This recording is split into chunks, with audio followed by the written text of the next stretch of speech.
Hello, this is DJ Ocean Spray, and you're listening to WKNC 88.1 HD1 Raleigh. And this is another episode of the Stripdown, and today I am talking to Merce Lemon. So, to start off with, can you tell me where you're from? Yeah, I'm from Pittsburgh, Pennsylvania, from South Oakland, so very collegey part of town.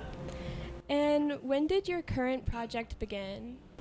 I think I started playing under my name I think my first show was actually on my 19th birthday when I was living in Seattle.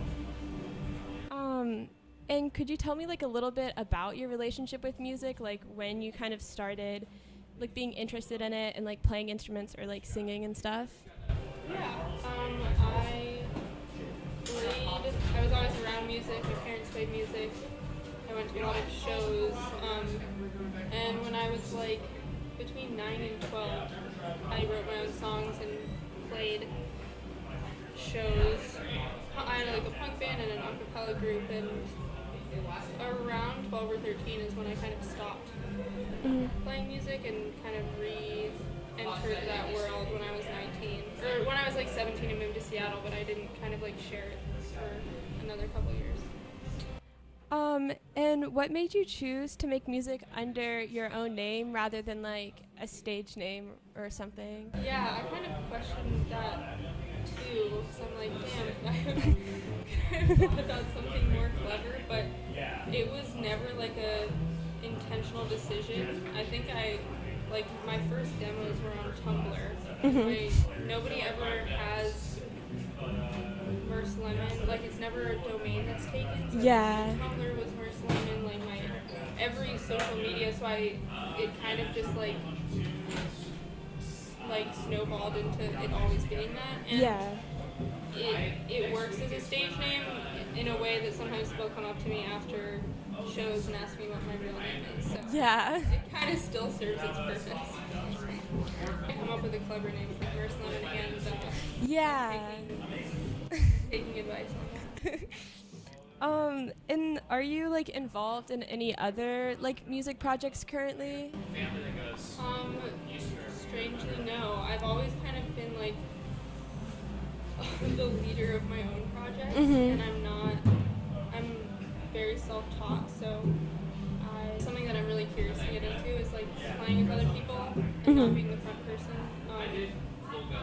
Just not something I've done. I love singing with people. Yeah. And do you make music full time? No. If you don't mind me asking, what is your other job? Yeah, I am a landscaper. That is my seasonal work. So the combo of the two actually kind of really complement each other. We are going to take a quick break, and I will be playing Will You Do Me a Kindness by Merce Lemon.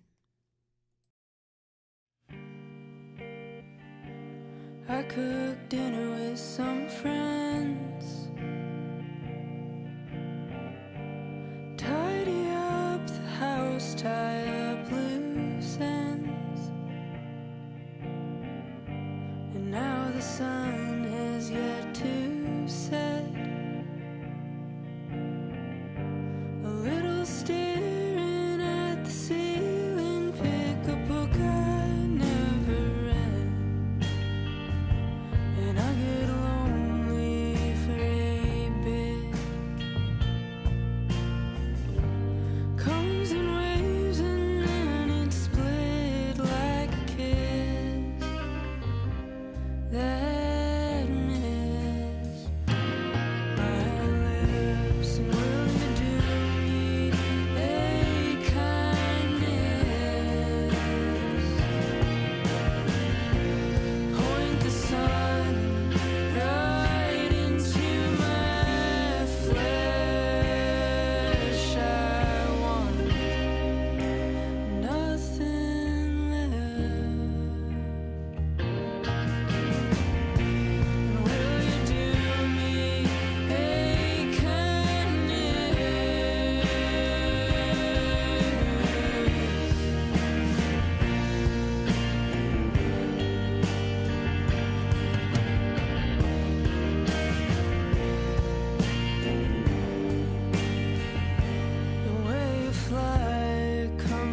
Flung out chairs scatter the yard, while the wind does its whipping from the porch, a stranger's song. And I'll get lonely, I admit. Comes in waves and then it quit like a kiss that missed my lips. And will you do me a kindness? Point the sun right into my flesh. I want nothing left.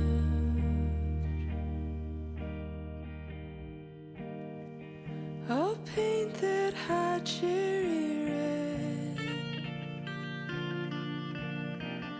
with no words to be said. I'll wear my heart on my sleeve so I can slip out. Will you sleep?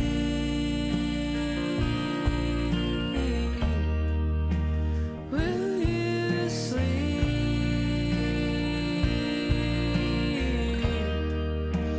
Will you sleep?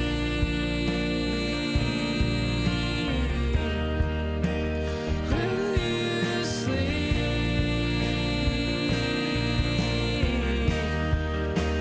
Will you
And so getting into kind of like your writing process, do you tend to write from your personal experiences, or do you kind of write from more like abstract ideas? I would say it is very personal. It's not like 100% factual by any means, but it's like very influenced by my lived experience. And when you're like trying to create an album, do you kind of like intentionally channel like a certain like vibe that you're trying to create, or does it kind of like just happen like with the songs that you happen to be writing? Yeah, I think with my next album, I'm curious to like more intentionally channel a vision, but with the past records, it's always been just an accumulation of songs that have like piled up over X amount of time, and because I have enough songs for an album, which are like often very cohesive in theme without me really trying, I think. Yeah. Because it's like a moment of my life. And so I guess kind of going along with that, do you like set a space to write, or do like ideas kind of just like come to you and then you start writing? Yeah, I am always like jotting things down. So like I have so many voice memos that are like 30 seconds of like tiny little ideas that maybe will never be something, or maybe will get turned into like smushed all together and made into one. It's like pretty collagey. But a lot of my songs come from just like sitting down and strumming and singing and kind of like finding a melody and chord progression and fitting words to that, whether some of the words were already written or some of them come out while I'm just kind of exploring. Yeah. And you recently released a single and then released another one like over the summer. Are you planning on releasing more soon, or like an album? Yeah, there's an album coming out in 3 weeks actually from today, November 27th. So there's one more single next Tuesday. Okay. Yeah, and then the album. I have kind of some more random questions, but I love asking musicians about their album art. So could you tell me a little bit about the photo of you that's been used in your recent releases, like who took it and like when? Yeah, that was a photo my partner took in Burlington, in his house. I think we just like bought Polaroid film, and I can't even remember if we were just like testing the film or we're like, I was like, wanted some press shots or something, but it was actually not with the vision of it being album art, and I was kind of like struggling to figure out what my album art was going to be, and I came back to that photo and was like, this is like, I've never like put my full face as an album cover, and it felt like this album felt like a good moment for that, I guess. And who are some of your like, I guess, favorite musicians? Yeah, I listen to a lot of old country music. Heavily inspired by that, like because of the melody and harmonies in those. I love harmonies. I'm trying to think of just like recently who I've been listening to more. Somehow I'm always stumped by this question. No. I mean, Gillian Welch is like an inspiration and someone I've been listening to my whole life. Joanna Newsom, like very like wordy, melodic driven songwriters. And then like also rockier stuff. Like I've like loved Black Sabbath since I was like in 8th grade. And Yeah.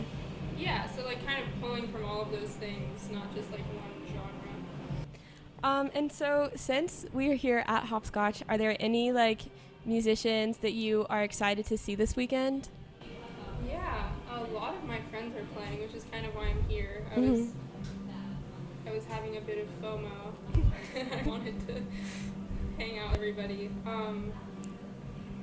Yeah, I actually don't know if there's like anyone that I was like have never seen before that my friends like Feeble Little Horse are playing a few hours down the street from where we are right now. So it's always honestly just like really special to see all of my friends in a new place, like performing for people that are really stoked on them. And do you have like a favorite venue that you've performed at? Good question. Favorite venue. I feel like probably the places that have left an impact on me have probably been like DIY spaces, like backyards and stuff. Yeah. I played in a backyard in Portland recently where there's like strung up lights and like almost like a living room set up outside, and I think those are the ones I feel the most connected with because it's like the most intimate setting. Yeah. Is there anything that you like always have on your rider? That's funny. I actually just got asked to make a rider for the first time. I like texted my band and they sent me like the most absurd things. I put classic stuff like fresh fruits and vegetables, and then I also put capo. I was like, I'm gonna see if any venue buys us a capo because capos are really expensive and I always lose them and I heavily depend on the capo. So I'm testing that right now. Yeah. And do you go to like a lot of shows and stuff? I wouldn't say like an out of the ordinary amount of shows. Just because so much of my life is like performing, so I'm like watching a lot of music. Yeah. While I'm playing, but I love when my friends come through Pittsburgh, and I'm really still like I like smaller shows. Mhm. So when huge acts come to Pittsburgh and are at like stadiums and stuff or the huge venues, I often opt out of that. I'd like a more intimate performance. Are there any like performances that you've seen recently that you like particularly enjoyed?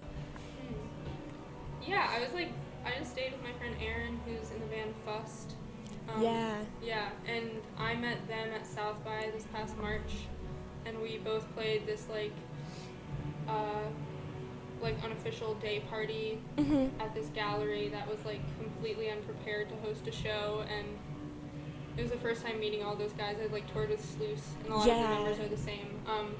And Bust's set like really moved me, especially like in that setting, just like super DIY. Everyone's like hot and sweaty and tired, and it actually like brought me back to life. I'd been having like such a hard time, and I was like re-inspired, and yeah, I was really stoked on that. And where could listeners find you, like social media, Bandcamp and stuff? Everything is under Merce Lemon. Yeah. Okay. Bandcamp, Instagram, Spotify, all of the streaming services. I think I have a website, but I stopped paying for it, so and I don't know how to use it. Yeah. So it's kind of like forever has looked the same since the first time I made it, but that will exist until January 7th until I'm kicked off of it. And then do you have any other upcoming shows? Yeah, I'm playing the Hopscotch Day Party today at Dear Life, Dear Life is putting on. I'm playing 3 shows with that band Teed in like Morgantown and 2 cities in Ohio, and then I'm doing a album release tour, like 4 or 5 dates on the East Coast and Midwest. Yeah. Thank you so much for letting me speak to you today before your set. This has been another episode of the Stripdown, and I am DJ Ocean Spray, and you're listening to WKNC. Thank you. Finally, I will be sending the listeners off today with Crow from Merce's recent album, Watch Me Drive Them Dogs Wild. Thank you so much for listening, and enjoy.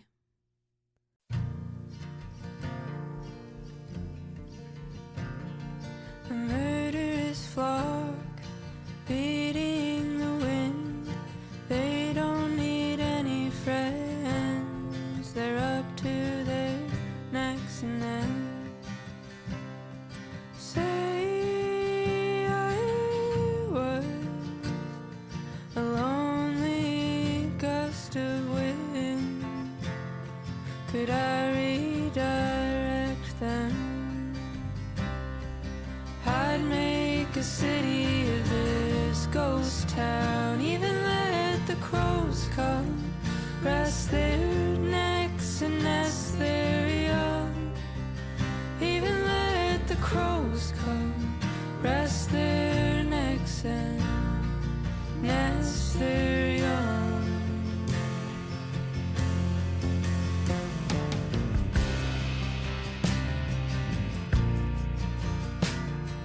Troubles are gone on the horizon, so I stick a finger in just to test the sweetness. Say you gave all of your trouble to someone deserving. They'd make a city of this ghost town. Even let the crows come, rest their necks and nest their young. Even let the crows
their necks and